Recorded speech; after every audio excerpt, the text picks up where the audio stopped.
Recording in progress.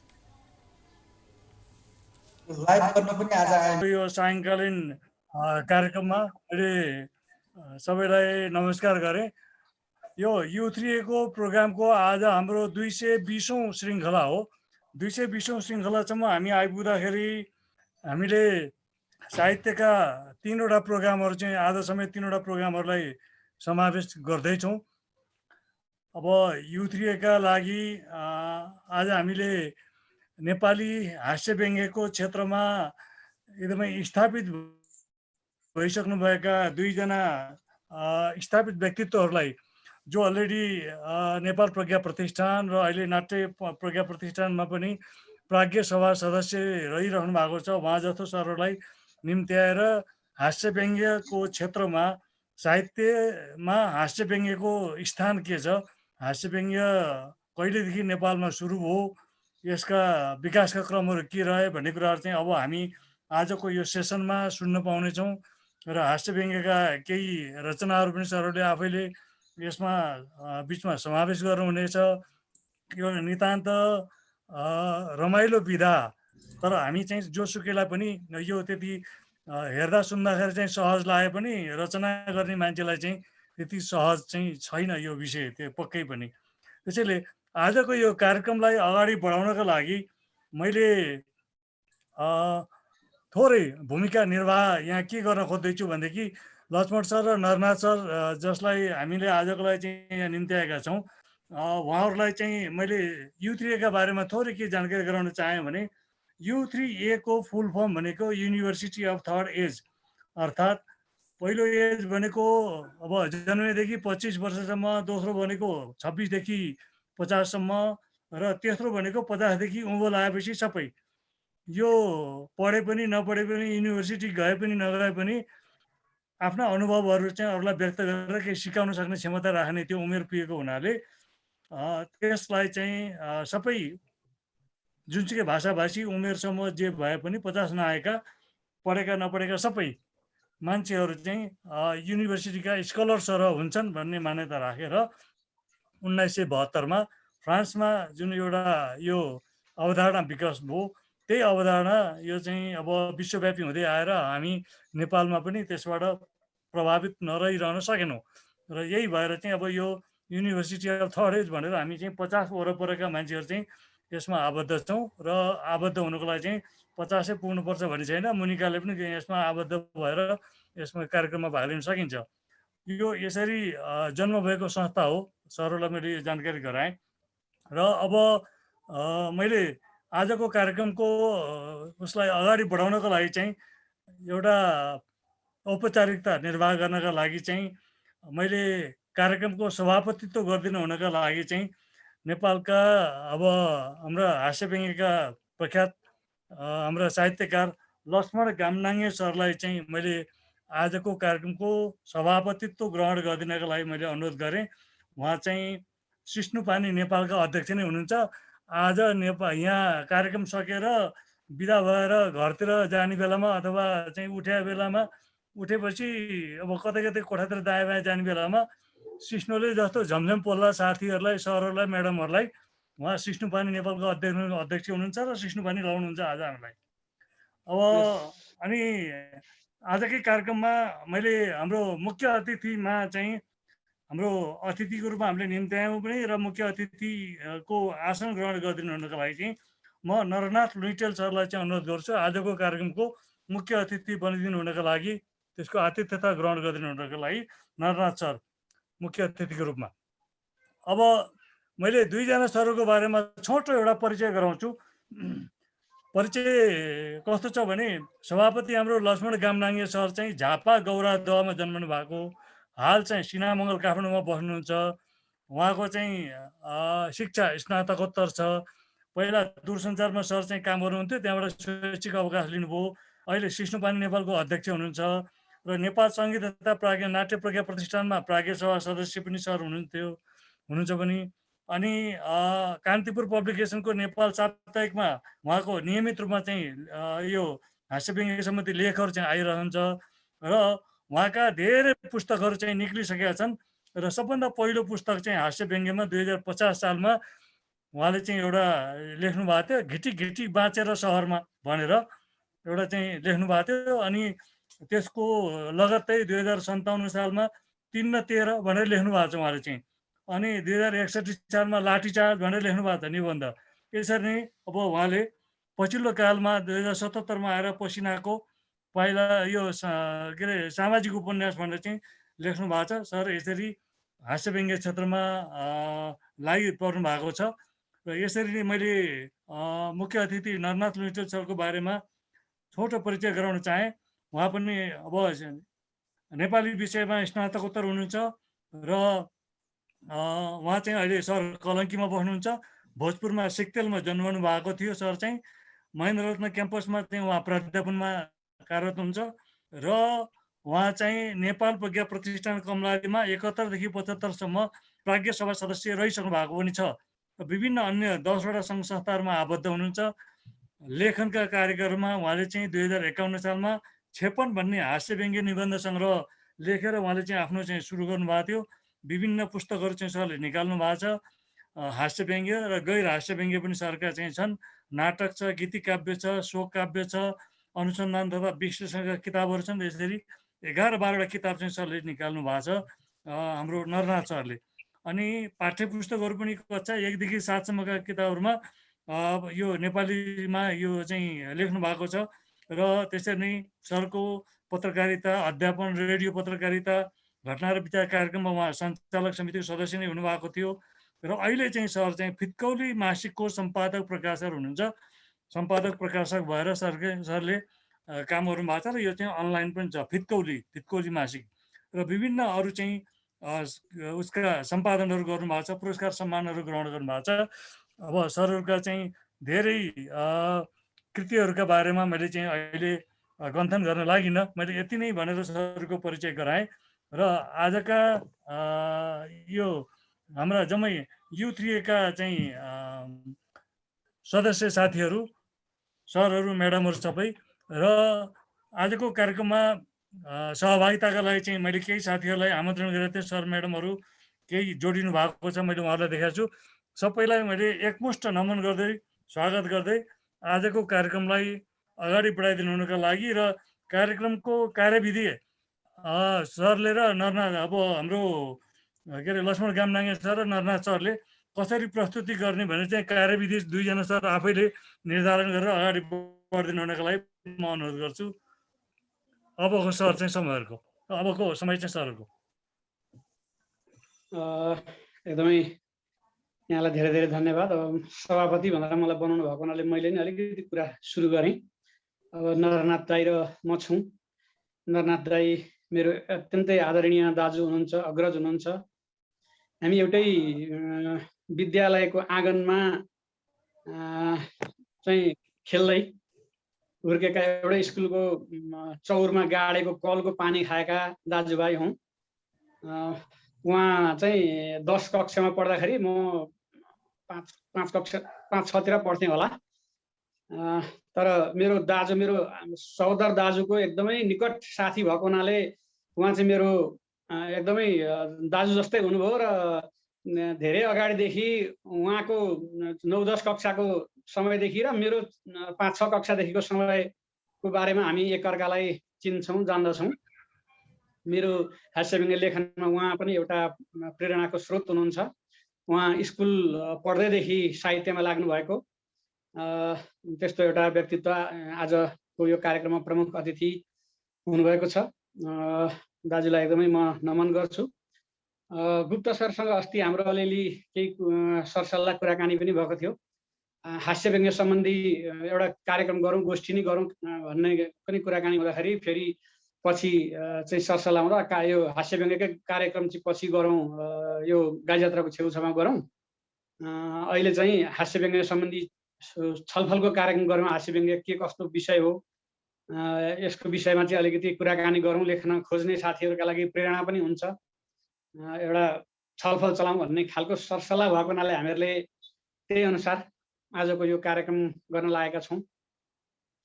अब हास्य व्यङ्ग्य सम्बन्धमा कुराकानी गर्दाखेरि हास्य व्यङ्ग्यकै विषयमा अनुसन्धान गर्ने, यसमै चाहिँ शोध गर्नुभएका अनि समीक्षा समालोचना पनि धेरै हास्यव्यङ्ग्यको विषयमा लेख्नुभएका पुस्तकहरू नै हास्यव्यङ्ग्यकै विषयकै सैद्धान्तिक पुस्तक समेत लेख्नुभएका दाजु हुनुहुन्छ नरनाथ विकी। हास्यव्यङ्ग्यको इतिहास, यसको सिद्धान्तको बारेमा उहाँले हामीलाई अवश्य पनि बताउनु हुनेछ। अहिले सुरुमा म चाहिँ अलिकति अब कार्यक्रम सुरु गर्ने बेलामा हास्यव्यङ्ग्य सम्बन्धी म लेखिरहेको हुनाले म अनुभवका आधारमा हास्यव्यङ्ग्यका बारेमा अलिकति केही भन्छु, मलाई लागेका कुराहरू। गुप्ता सरसँग मेरो परिचय चिनाजानी चाहिँ यो घोस्ट राइटिङ नेपालमा भएको हो। उहाँ चाहिँ हास्यव्यङ्ग्यको एक प्रकारले भनौँ भने विद्यार्थीको रूपमा, हुन त उहाँ मेरो सिनियर हुनुहुन्छ, तर उहाँ हास्यव्यङ्ग्य साहित्यको विद्यार्थीको रूपमा त्यहाँ उपस्थित हुँदाखेरि हास्यव्यङ्ग्यको हास्यव्यङ्ग्यको बारेमा अलिकति कुराकानी गर्ने, जानेको कुराहरू सेयर गर्ने भाग चाहिँ म माथि आइपरेको हुनाले त्यो बेला चाहिँ उहाँ र म चाहिँ एउटा आजकै जस्तै भनौँ न अलिकति हास्यव्यङ्ग्यको बारेमा बताउने, उहाँ चाहिँ सुन्ने र केही सुनाउने हिसाबले हाम्रो जमघट भएको, भेटघाट भएको, चिनापरिचय त्यहाँ भएको हुनाले नै होला सायद उहाँले मलाई आज यहाँ निम्ता गर्नुभएको।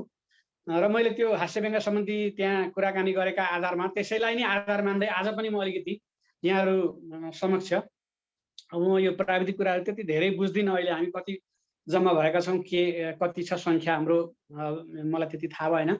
जे जति छौँ यस विषयमा अलिकति हामी छलफल गरौँ र हाम्रो कार्यक्रम म अलिकति केही कुराकानी गरे पछाडि दाजुले त्यसमा खास विषयवस्तुमा प्रवेश गरेर यसलाई छ्याङ्ग पार्ने काम दाजुले गर्नुहुनेछ, नरनाथ दाइले। त्यस पछाडि हामीहरू केही चाहिँ यहाँहरूको कार्यक्रमको यो प्रावधान अनुसार नै केही जिज्ञासाहरू यताउति भए अन्तिममा हामी केही समय त्यस विषयमा पनि छलफल गर्नेछौँ। र अहिले चाहिँ म अलिकति थोरै अनुभवको आधारमा मैले यो कुनै सैद्धान्तिक कुरा, कुनै अध्ययनको भन्दा पनि लेखनका क्रममा मैले अनुभव गरेका हिसाबले अलिकति केही कुराहरू लिखित रूपमा नै मैले यहाँ चाहिँ तयार गरेको छु। म यहाँहरूलाई अलिकति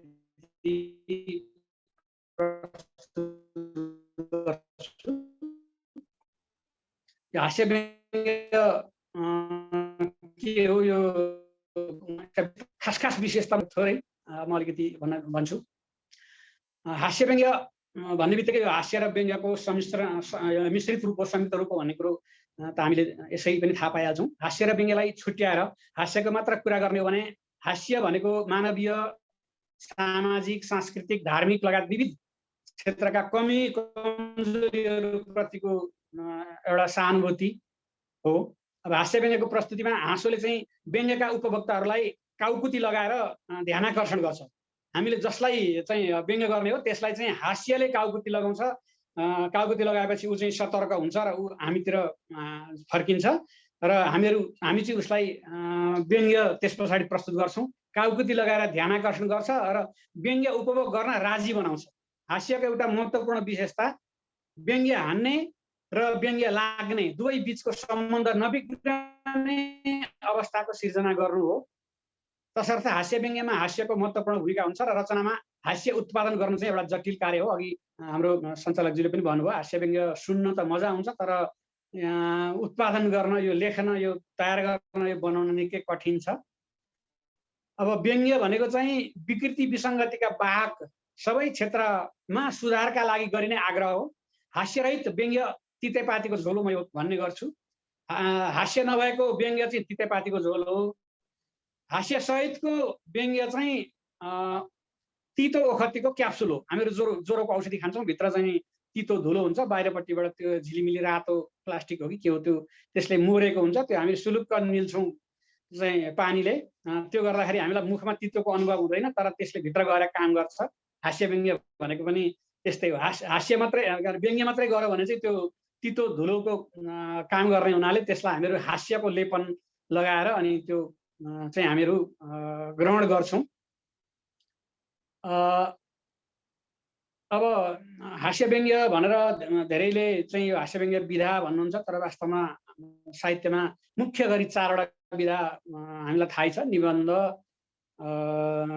आख्यान, कविता इत्यादि 4वटा छन्। तर यी सबै जुनसुकै विधामा पनि हास्य व्यङ्ग्यको शैली प्रयोग गर्न सकिने हुनाले हास्य व्यङ्ग्य भनेको छुट्टै विधा हो भन्ने कुरा मलाई लाग्दैन। यो चाहिँ एउटा लेख्ने शैली हो, एउटा रस हो होइन, 9 रस मध्येको एउटा हास्य रस हो। त्यसमा हामीहरू व्यङ्ग्य समेत मिसाएर गर्छौँ। त्यसले गर्दा यो एउटा छुट्टै विधा चाहिँ होइन। अब यो साहित्यका धेरै विधाहरू छन्।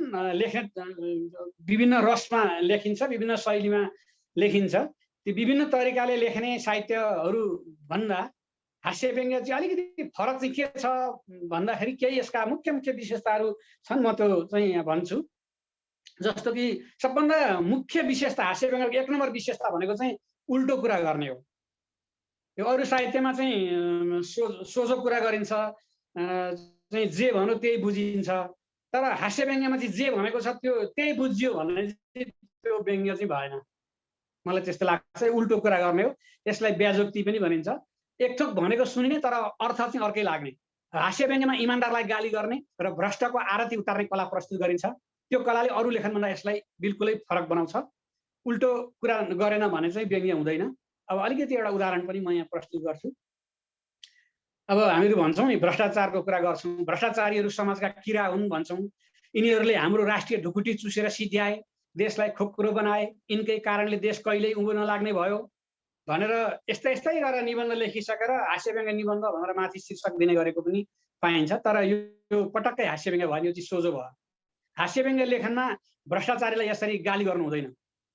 भ्रष्टाचार कर्म गर्न कति गाह्रो छ एक व्यङ्ग्यकारले बुझिदिनुपर्छ।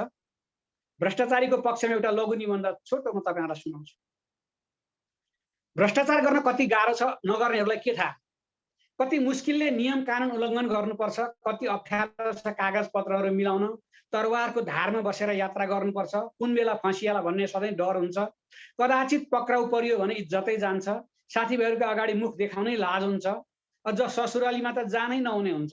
यस्तो कठिन, चुनौतीपूर्ण र जोखिमपूर्ण काम गर्दा समाजले राम्रो नजरले हेर्दैन। खोइ हाम्रो योगदानको कदर, खोइ हाम्रो सुरक्षा, खोइ हाम्रो मान सम्मान।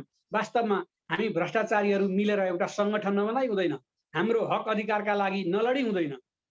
यसरी हास्य व्यङ्ग्यमा चाहिँ ठ्याक्कै जे हो त्यसको भन्दा उल्टा लेख्नुपर्छ। र अब यो पढिसक्दाखेरि हामीले ठ्याक्कै यसको उल्टा बुझ्छौँ होइन। त्यसरी चाहिँ हास्य व्यङ्ग्य लेखिन्छ। एउटा अर्को पनि छोटो उदाहरण एउटा रमाइलो छ। यो धुलो खान पाउनै पर्छ भन्ने शीर्षक हो। प्रधानमन्त्रीले उपत्यकामा भत्काइएका सडकहरू छिटोभन्दा छिटो पुनर्निर्माण गर्ने निर्देशन दिएछन्। त्यो जनविरोधी निर्देशनपछि मलाई डर लाग्न थालेको छ, कतै सडकहरू पुनर्निर्माण भएर उपत्यका सफा सुग्घर भयो भने हामी उपत्यकावासीहरूले कसरी सास फेरौँ। हाम्रो फोक्सोको के गति होला, रक्तनलीहरूले के ओसार्लान् र हाम्रो मुटु सुचारू होला। कृपया गरी हामी राजधानीवासीको श्वास प्रश्वास प्रक्रियालाई जोखिममा पार्ने दुष्कार्य नगरियोस्। हामीलाई धुलो, धुवाँ, ढुङ्गा, इटा, किला, काँटी, खाल्डा, प्लास्टिक, कागज, खोस्टा, सिसा, ढल र हिलोयुक्त सडक नै चाहिन्छ। धुलो हाम्रो अपरिहार्य खाद्य तत्त्वको रूपमा रहिआएको छ। हाम्रा भान्सामा धुलो छ, चामल, दाल, तरकारी, पिठो र आँटोमा धुलो छ, धुलो बढार्ने कुचोमा धुलो छ, धुलो पखाल्ने पानीमा धुलो छ। हामी टाउकादेखि खुट्टासम्म धुलोले पुरिएका छौँ। कपालका जरामा, नाकका टोड्कामा, कानका प्वालमा, आँखाका नानीमा सर्वत्र धुलोको पत्र छ। हामी धुलो खाइरहेका छौँ, धुलोले नुहाइरहेका छौँ, धुलोको ओछ्यानमा धुलो ओढेर सुतिरहेका छौँ, धुलो पन्छाउँदै उठिरहेका छौँ। हामीलाई धुलो बिनाको जीवन स्वीकार्य छैन। हामीलाई धुलो बिनाको राजधानी मान्य छैन। धुलोबाट नोक्सानी पनि धेरै छैन। अस्पतालहरूको विकास र विस्तार भएको छ। औषधि र साबुनका फ्याक्ट्रीहरू बढेका छन्। विद्युतीय सामग्रीहरूको मर्मत बिक्रीको पेसामा लाभ भएको छ। धुलोसँगै सडकमा थुपिएको ढुङ्गा, सिसा, किला, काँटीहरूका योगदानले सवारी साधन मर्मत एवं पाटपुर्जा व्यवसायहरू फस्टाएका छन्। सडक छेउका बासिन्दाका ओछ्यान, भान्सा र छतमा जम्मा भएको धुलोले गमला भरेर घरै पछि फुलबारी बनाउन थालिएको छ। खोकी र दमका रोगीहरूको सङ्ख्या बढ्नाले सहरमा चोरहरूको बिगबिगी घटेको छ। यस्तो फाइदाको काममा सरकारले हस्तक्षेप गर्नु हुँदैन। धुलो खान पाउने हाम्रो नैसर्गिक अधिकार सरकारले खोज्नु हुँदैन। हामीले मात्र होइन, हाम्रा सन्तान दर सन्तानले पनि धुलो खान पाउनुपर्छ, सडक बनाउनु हुँदैन।